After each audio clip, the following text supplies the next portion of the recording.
সতে প্ৰভু কিয় তুমি অকাৰণে হলা উপস্থিত প্ৰভু সতে অকাৰণে অহাৰ বাবে ভগ্ন হ'ল যদি ধ্যান তব সৰ্বদুখ মাৰ্জনা কৰিব অবলা সতে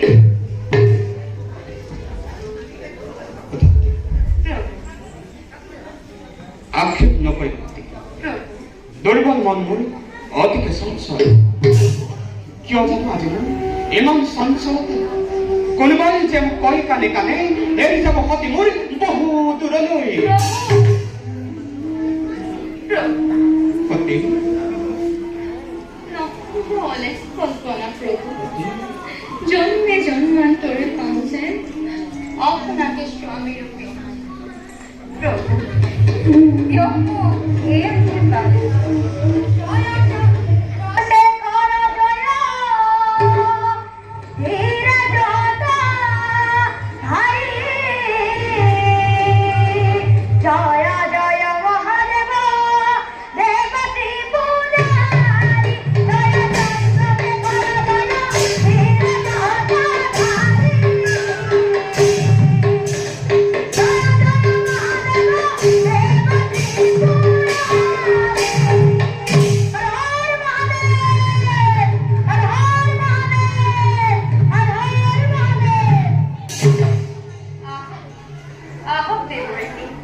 আজি অতি পুণ্যৰ ফলত দেখা পালো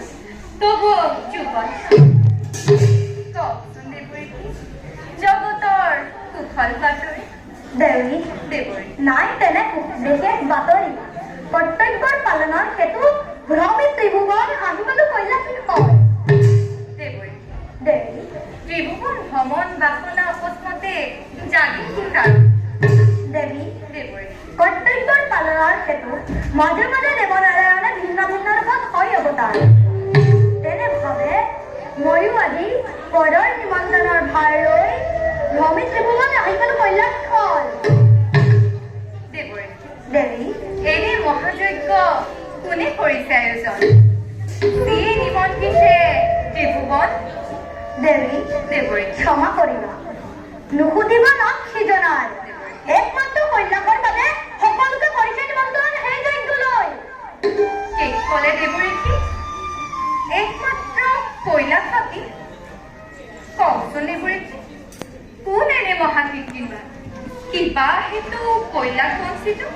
দেৱী দেৱৰী নাম শুনি নাপাবাত পাইছো দেৱৰী সেইকাৰণে কোৱা নাই মই অত কৰে দেৱৰী এতিয়া সুধিছা যেতিয়া অৱশ্যে ক'বই লাগিব কওকচোন দেৱৰী যজ্ঞ কৰ্তা আৰু কোনোৱে নহয় তব পিতৃ দক্ষ মহাৰাজ শেষ কলে দেৱৰী ৰাণী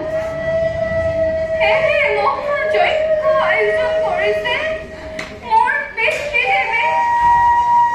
অস্তিত্ব নিমন্ত্ৰণ নাপালে মোৰ স্বামী দেৱতা কিয় এনেদৰে অৱহেলা কৰি নিজ কন্যাক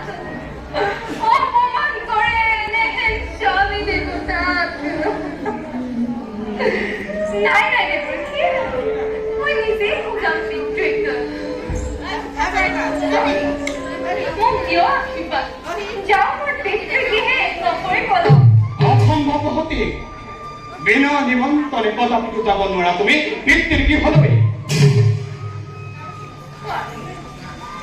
বিনা নিমন্ত্ৰণে যাব পাৰি নিজ কন্যা পিতৃগৃহলৈ দেৱী এবে মই মানিলো বিদায় অপৰাধ